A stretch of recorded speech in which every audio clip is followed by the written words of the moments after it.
Hi guys. അപ്പോൾ ഇന്നത്തെ video നമ്മുടെ സ്റ്റോക്കിനെ കുറിച്ചായിരിക്കും. അപ്പോൾ ഇനിയുള്ള കുറച്ച് ദിവസത്തെ വീഡിയോ സ്റ്റോക്കിനെ കുറിച്ചായിരിക്കും. അപ്പോൾ അതിനു മുമ്പ് എനിക്ക് പറയാനുള്ളതെന്ന് വെച്ചാൽ, ഒരു സെയിൽസ് എക്സിക്യൂട്ടീവ് എന്ന നിലയിൽ, അതൊരു പാസഞ്ചർ വെഹിക്കിൾ സെയിൽസ് എക്സിക്യൂട്ടീവ് എന്ന നിലയിൽ ഞാൻ പറയാം. അപ്പോൾ ഞാൻ കസ്റ്റമർ സൈഡിൽ നിന്ന് കൂടെ ആലോചിച്ചിട്ടാണ് പറയുന്നത്. ഇപ്പോൾ ഞാനാണെങ്കിലും ശരി, ഒരു കാർ എടുക്കാൻ പോകുന്നതിന് മുമ്പ് നമ്മുടെ സെഗ്മെൻറ്റ് ഏതാണ്, അല്ലെങ്കിൽ നമ്മുടെ ബഡ്ജറ്റ് ഏതാണെന്ന് ആദ്യം മൈൻഡിലൊന്ന് സെറ്റാക്കിയിട്ട് നമ്മുടെ ബഡ്ജറ്റിനനുസരിച്ചുള്ള ലിസ്റ്റ് എടുക്കുക. ഏതൊക്കെ ബ്രാൻഡാണ് നമ്മൾ നോക്കുന്നതെന്നുള്ളത്. ഇപ്പോൾ നിങ്ങൾക്കെല്ലാം അറിയാം, ഞാനിപ്പോൾ ടാറ്റയുടെ ഷോറൂമിലാണ് വർക്ക് ചെയ്യുന്നത്, ഡെറിക്കിൻ്റെ ഡീലർഷിപ്പിലാണ്. അപ്പോൾ എനിക്ക് വരുന്ന കസ്റ്റമേഴ്സിൻ്റെ ക്യാരക്ടറിസം, അവരുടെ ഒരു ഡൗട്ട്സും പിന്നെ ചില കസ്റ്റമറുടെ ബിഹേവിയർ അനുസരിച്ചിട്ടാണ് ഞാനിപ്പോൾ ഈ വീഡിയോ ചെയ്യുന്നത്. ഓക്കെ, മെയിനായിട്ട് വേണ്ടത് പേഷ്യൻസ് ആണ്. ഇപ്പോൾ ഇത്രയും ലക്ഷം മുടക്കി ഒരു വണ്ടി എടുക്കുമ്പോൾ ദയവ് ചെയ്ത് കുറച്ചെങ്കിലും ഒരു സമാധാനം കാണിക്കണം. അത് മെയിനായിട്ട് പറയാൻ കാരണം എന്ന് വെച്ചാൽ, ഞാൻ മൈൻഡിൽ ഒരു വണ്ടി ഫിക്സ് ചെയ്തിട്ടുണ്ട്, പഞ്ചീവി. ഇപ്പോൾ ഏറ്റവും വലിയ അടി വാങ്ങുന്ന ഒരു വണ്ടി പഞ്ചീവിയാണ്. മീൻസ് വണ്ടി കിട്ടാനില്ല, എല്ലാവർക്കും അത് തന്നെ വേണം, പഞ്ചീവി തന്നെ വേണം. അപ്പോൾ പഞ്ചീവി എന്ന വണ്ടി ഒരാളൊന്ന് ബുക്ക് ചെയ്യുന്നു, എനിക്ക് 1 മാസത്തിൽ വണ്ടി വേണമെന്ന് പറഞ്ഞിട്ട്. അത് പിന്നെ കളർ ഫിയർലെസ് യെല്ലോ. ഇരിക്കുന്നതിലെ ഏറ്റവും ബുദ്ധിമുട്ടായിട്ടുള്ള കളറാണ് ഫിയർലെസ് യെല്ലോ. അത് എങ്ങനെ പറഞ്ഞ് മനസ്സിലാക്കിയാൽ ചിലർക്ക് മനസ്സിലാവില്ല.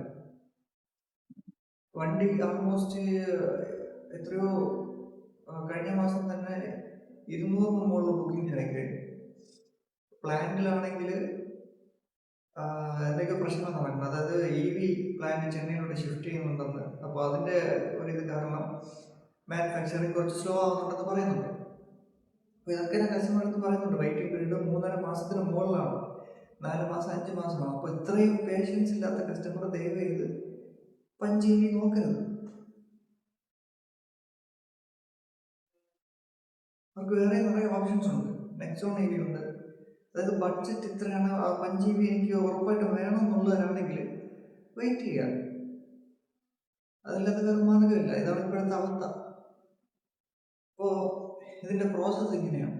അതായത് നിങ്ങളിപ്പോൾ ഉദാഹരണത്തിന് 5 GB തന്നെ എടുക്കണമെന്ന് വിചാരിച്ചു. അപ്പോൾ 5 GB ഫസ്റ്റ് പ്രോസസ്സ് എന്ന് പറയുന്നത് എൻക്വയറി ചെയ്യുക. മീൻസ് നിങ്ങൾക്ക് എന്ത് ഡൗട്ട് ഉണ്ടെങ്കിലും ഞാൻ എൻ്റെ നമ്പറെല്ലാം കൊടുത്തിട്ടുണ്ട്. അപ്പോൾ വിളിച്ച് എൻക്വയറി ചെയ്യുക, വാട്സപ്പിൽ മെസ്സേജ് അയയ്ക്കുക, എന്ത് ഡൗട്ട് ഉണ്ടെങ്കിലും ചോദിക്കുക. മാക്സിമം ഈ വീഡിയോ എല്ലാവർക്കും ഷെയർ ചെയ്യുക. അതായത് നിങ്ങൾക്കിപ്പോൾ വണ്ടി എടുക്കാൻ താല്പര്യമുള്ള നിങ്ങളെ ഫ്രണ്ട്സോ റിലേറ്റീവ്സോ കൊളീഗ്സോ ആരായിരുന്നാലും ശരി, എല്ലാവർക്കും ഷെയർ ചെയ്തിട്ട് ഈ നമ്പറിലോട്ട് ധൈര്യമായിട്ട് വിളിച്ചിട്ട് എന്ത് ഡൗട്ട് ഉണ്ടെങ്കിലും ചോദിക്കാം. അതായത് വണ്ടിയുടെ ഫീച്ചേഴ്സ്, അതിൻ്റെ ഓൺ റോഡ് പ്രൈസ് എത്ര വരുന്നുണ്ട്, EV ആണെങ്കിൽ എങ്ങനെ, എന്ത് ഡൗട്ട് ഉണ്ടെങ്കിലും ചോദിക്കാം. അപ്പോൾ നിങ്ങൾ ആദ്യം ഒന്ന് സമാധാനത്തോടെ എല്ലാ വേരിയൻസും ഒന്ന് യൂട്യൂബിലൊക്കെ ഒന്ന് നോക്കുക, സ്പെസിഫിക്കേഷൻസ് എല്ലാം നോക്കി അതിനപ്പുറം എന്ത് ഡൗട്ട് ഉണ്ടെങ്കിലും ഞാൻ എൻ്റെ നമ്പർ തന്നിട്ടുണ്ട്. ടെസ്റ്റ് ഡ്രൈവ് ആണെങ്കിൽ ടെസ്റ്റ് ഡ്രൈവ് ചോദിക്കാം, ടെസ്റ്റ് ഡ്രൈവ് അറേഞ്ച് ചെയ്ത് തരാം. അപ്പോൾ മാക്സിമം എന്തുണ്ടെങ്കിലും ചോദിക്കാം. ദെൻ ഫസ്റ്റ് പ്രോസസ്സ് എന്ന് പറയുന്നത് ബുക്കിംഗ്. ഓഫ്കോഴ്സ് ഇപ്പോൾ ബുക്കിംഗ് ചെയ്യുന്ന സമയത്ത് ആവശ്യമുള്ളതെന്ന് പറഞ്ഞാൽ ആധാർ, പാൻ കാർഡ് മാത്രമാണ്. അപ്പോൾ ബുക്കിംഗ് എമൗണ്ട് എന്ന് പറയുന്നത് ഇപ്പോൾ 5 GB 21,000 രൂപയാണ് ബുക്കിംഗ് എമൗണ്ട് വരുന്നത്. അപ്പോൾ ഈ ഇടയ്ക്ക് ഒരു സെയിൽസ് എക്സിക്യൂട്ടീവ് കസ്റ്റമറിന് റോങ് കമ്മിറ്റ്മെൻറ്റ് കൊടുത്തെന്ന് പറഞ്ഞിട്ട്, അതായത് 1 മാസത്തിൽ വണ്ടി എടുത്ത് തരാമെന്ന് പറഞ്ഞിട്ട് ബുക്കിംഗ് എടുത്തായിരുന്നു.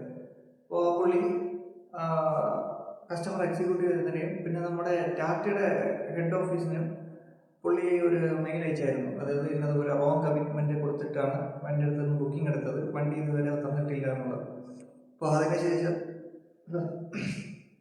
അതിനുശേഷം ടാറ്റയുടെ സൈഡിൽ നിന്നൊരു ഇൻഫർമേഷൻ ഉണ്ടായിരുന്നു. അതായത് 5 GB വെയിറ്റിംഗ് പീരീഡ് ഇപ്പോൾ 3 to 4 മന്ത്സിന് മുകളിലാണ്. സോ ഫസ്റ്റ് പ്രോസസ്സ് എന്ന് പറയുന്നത് ബുക്കിംഗ് ആണ്. ബുക്കിംഗ് കഴിഞ്ഞാൽ അടുത്ത പ്രോസസ്സ് എന്ന് പറയുന്നത് ലോണ്. ഇപ്പോൾ ലോൺ കസ്റ്റമർ ആണെങ്കിൽ നമ്മൾ ബുക്ക് ചെയ്ത് കഴിഞ്ഞാൽ അവരുടെ ഇപ്പോൾ കസ്റ്റമറാണ് ചെയ്യുന്നുണ്ടെങ്കിൽ നമ്മുടെ ഫിനാൻസ് കോർഡിനേറ്റർ ഉണ്ട്, പുള്ളി ഇൻവോയ്സ്, അതായത് ലോൺ ചെയ്യാനുള്ള ഇൻവോയ്സ് റെഡിയാക്കി തരും. ഇപ്പോൾ നമ്മളത് ചെയ്യുന്നുണ്ട്, നമ്മൾ നാഷണലൈസ് ബാങ്ക് ചെയ്യുന്നുണ്ട്, പ്രൈവറ്റ് ബാങ്ക് ചെയ്യുന്നുണ്ട്, ഫിനാൻസ് ചെയ്യുന്നുണ്ട്. അപ്പോൾ നിങ്ങൾക്ക് ഇപ്പോൾ കസ്റ്റമർ ചെയ്യാന്നുണ്ടെങ്കിൽ കസ്റ്റമർ തന്നെ ചെയ്യുന്നുണ്ടെങ്കിൽ കുഴപ്പമില്ല, ചെയ്യാം. അപ്പോൾ നമ്മളാണെങ്കിൽ നമ്മൾ എല്ലാ കാര്യങ്ങളും ചെയ്യുന്നുണ്ട്. നിങ്ങൾക്ക് അങ്ങോട്ടും ഇങ്ങോട്ടും ഓടേണ്ട ഒരു ആവശ്യമില്ല. എല്ലാം ഡിജിറ്റലി നമ്മൾ തന്നെ ചെയ്യുന്നുണ്ട്. അപ്പോൾ അതിനാവശ്യമുള്ള ഡോക്യുമെൻറ്റ്സ് എന്ന് പറയുന്നത് ആധാർ, പാൻ കാർഡ്, പിന്നെ 6 മാസത്തെ സ്റ്റേറ്റ്മെൻറ്റ് കൂടിയാണ്. അപ്പോൾ അതിന് പുറമെ കസ്റ്റമറുടെ പ്രൊഫൈൽ, അതായത് അവരുടെ ട്രാൻസാക്ഷൻസ്, പിന്നെ സാലറിയുടെ പേഴ്സൺ ആണെങ്കിൽ അവരുടെ സാലറി സ്ലിപ്പ്, അവരുടെ ട്രാൻസാക്ഷൻ എല്ലാം പ്രോപ്പർ ആയിരിക്കണം. അപ്പോൾ ഇതിനു മുമ്പ് ലോൺ എടുത്തിട്ട് പേയ്മെൻറ്റ് പെൻഡിങ് ഉള്ളവരാണെങ്കിലോ ആൻഡ് NOC കംപ്ലീറ്റ് ചെയ്യാത്തവരാണെങ്കിലോ ആണെങ്കിൽ അവരുടെ പ്രൊഫൈലിൽ ചിലപ്പോൾ സിബിൽ സ്കോർ അഫക്റ്റ് ആയിരിക്കും.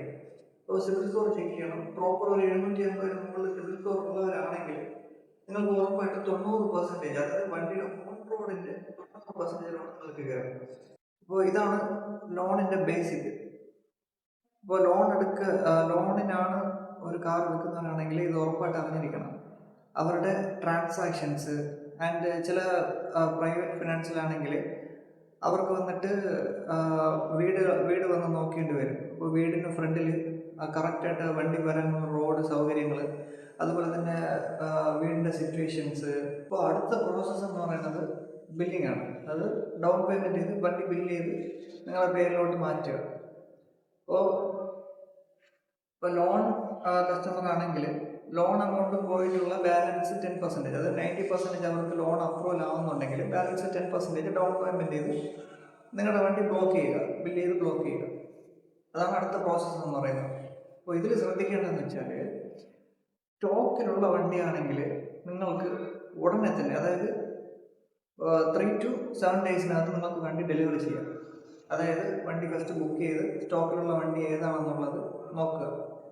മീൻസ് ഇപ്പോൾ നിങ്ങൾ ആൾട്രോസ് ആണ് നോക്കുന്നുണ്ടെങ്കിൽ ആൾട്രോസിൽ ഏതൊക്കെ സ്റ്റോക്ക് ഉണ്ട്, ഏതൊക്കെ കളേഴ്സ് ഉണ്ട്. അപ്പോൾ നിങ്ങൾ മേ ബി നിങ്ങൾ വിചാരിച്ച കളർ കിട്ടണമെന്നില്ല. അത് ചിലപ്പോൾ നമ്മൾ പ്ലാന്റ് സ്റ്റോക്കിൽ നിന്ന് ഓർഡർ ഇട്ട് പ്ലാന്റ് സ്റ്റോക്കിൽ നിന്ന് എടുക്കും. അപ്പോൾ പ്ലാന്റ് സ്റ്റോക്കിൽ നിന്ന് വരുന്ന വണ്ടികളാണെങ്കിൽ നിങ്ങൾക്ക് ഒരു വെയിറ്റിംഗ് പീരീഡ് ഉണ്ടാവും. മീൻസ് ഒരു 14 to 17 ദിവസം. അതായത് ഇപ്പോൾ നിങ്ങൾ ബുക്ക് ചെയ്ത് ബാക്കിലോട്ട് നമ്മൾ ഇട്ടതിന് ശേഷം പ്ലാന്റിൽ നിന്ന് സ്റ്റോക്ക് നമുക്ക് ഇങ്ങോട്ട് വരും, നമ്മുടെ യാർഡിലോട്ട് വരും. അപ്പോൾ അവിടെ നിന്ന് ആൾമോസ്റ്റ് പറയുന്ന ടൈം എന്ന് പറയുന്നത് 8 to 14 days ആണ്. അപ്പോൾ ഈ 8 to 14 ഡേയ്സിനകത്ത് നമുക്ക് സ്റ്റോക്ക് യാർഡിൽ വന്നിട്ടുണ്ടാകും. അപ്പോൾ യാർഡിൽ വന്നതും നിങ്ങളുടെ ലോൺ എമൗണ്ട് നമ്മൾ അതിലോട്ട് ട്രാൻസ്ഫർ ചെയ്തിട്ട്, അതായത് നമ്മുടെ ഡീലർഷിപ്പിലോട്ട് ട്രാൻസ്ഫർ ചെയ്തിട്ട്, അത് PDI ചെക്കിംഗ് എന്ന് പറയും, പ്രീ ഡെലിവറി ഇൻസ്പെക്ഷൻ. ഡെലിവറിക്ക് മുമ്പ് വണ്ടീനെ പ്രോപ്പറായിട്ടൊന്ന് ചെക്ക് ചെയ്ത് അതിനൊന്ന് ക്ലീൻ ആൻഡ് നീറ്റ് ചെയ്ത്, കാരണം പ്ലാന്റിൽ നിന്ന് വരുമ്പോൾ തന്നെ അത് നല്ല പൊടിയായിട്ടാണ് വരുന്നത്. അപ്പോൾ അതൊക്കെ ഒന്ന് ക്ലിയർ ചെയ്ത്. അപ്പോൾ ഇതാണ് ഇതിൻ്റെ പ്രോസസ്സ് എന്ന് പറയുന്നത്. അപ്പോൾ ഈ പ്രീ ഡെലിവറി ഇൻസ്പെക്ഷനൊക്കെ കഴിഞ്ഞ് വണ്ടി നിങ്ങളെല്ലാം പേയ്മെൻറ്റ് കംപ്ലീറ്റ് ആയി കഴിഞ്ഞാൽ വണ്ടി നമ്മൾ രജിസ്ട്രേഷൻ, അതായത് നിങ്ങളുടെ ഫയലിൽ നമ്മൾ രജിസ്ട്രേഷനിലോട്ട് വരും. അപ്പോൾ ഇത് തമിഴ്നാട് കസ്റ്റമർ ആണെങ്കിൽ അവർക്കെന്ന് പറഞ്ഞാൽ നമ്മളിപ്പോൾ ഈ കന്യാകുമാരി, ട്രിവാൻഡ്രം ബോർഡർ ഏരിയയാണ് നമ്മൾ വർക്ക് ചെയ്യുന്നത് കൂടുതൽ. അപ്പോൾ തമിഴ്നാട് കസ്റ്റമർ എന്ന് പറയുന്നത് അവർക്ക് TP രജിസ്റ്റർ, അതായത് ടെമ്പററി രജിസ്ട്രേഷൻ ചെയ്ത് TPയിലെ ബോർഡ് അടിച്ചിട്ട് നമ്മൾ വണ്ടി ഡെലിവറി കൊടുക്കും. അപ്പോൾ ഡെലിവറി കഴിഞ്ഞിട്ട് അവർ ഒരു 45 ദിവസത്തിനകത്ത് അവരുടെ RTO ഏതാണോ അവിടെ കൊണ്ടുപോയി വണ്ടി കാണിച്ചു കഴിഞ്ഞാൽ അവർ നമ്പറിന് വേണ്ടിയിട്ട് രജിസ്റ്റർ ചെയ്ത് RTO ഓഫീസിൽ നമ്മൾ അടച്ചാൽ മതി. അപ്പോൾ നിങ്ങൾ എന്ത് ഡൗട്ട് ഉണ്ടെങ്കിലും ചോദിക്കുക, മാക്സിമം എൻക്വയറി ചെയ്യുക, എന്ത് ഡൗട്ട് ഉണ്ടെങ്കിലും ചോദിക്കുക. അപ്പോൾ തന്നെ നമുക്കൊരു ക്ലാരിറ്റി നിങ്ങൾക്ക് തരാൻ കഴിയും. ഓക്കെ, എന്തെങ്കിലും, അതായത് ഇനി എന്തെങ്കിലും ഡൗട്ട് ഉണ്ടെങ്കിൽ കമൻറ്റ് ചെയ്യുക, മാക്സിമം എല്ലാവർക്കും ഷെയർ ചെയ്യുക. അപ്പോൾ ഇനി എന്തെങ്കിലും ഡൗട്ട് ഉണ്ടെങ്കിൽ കമൻറ്റിൽ ചോദിക്കുക. അപ്പോൾ എനിക്ക് അടുത്തടുത്ത വീഡിയോ ഞാൻ നിങ്ങൾക്ക് ഓരോ കാര്യങ്ങളായിട്ട് പറഞ്ഞുതരാം. അപ്പോൾ ഇനി അടുത്ത വീഡിയോ മുതൽ ഞാൻ കുറച്ച് സ്റ്റോക്കിൻ്റെ അപ്ഡേറ്റ് ഇടാം. അപ്പോൾ കുറച്ച് സ്റ്റോക്കുകളും കാര്യങ്ങളൊക്കെ ഞാൻ ഇട്ടുതരാം. അപ്പോൾ ആവശ്യമുള്ളവർ കോൺടാക്ട് ചെയ്യുക, ബുക്ക് ചെയ്യുക. നിങ്ങൾക്ക് enquiry to delivery and after delivery, അതായത് ഡെലിവറി കഴിഞ്ഞിട്ടുള്ള എന്ത് സർവീസ് ആണെങ്കിലും ഞാൻ മാക്സിമം സപ്പോർട്ട് ചെയ്യുന്നതായിരിക്കും. അപ്പോൾ പറ്റുന്നവർ വിളിക്കാം. അടുത്ത വീഡിയോയിൽ കാണാം.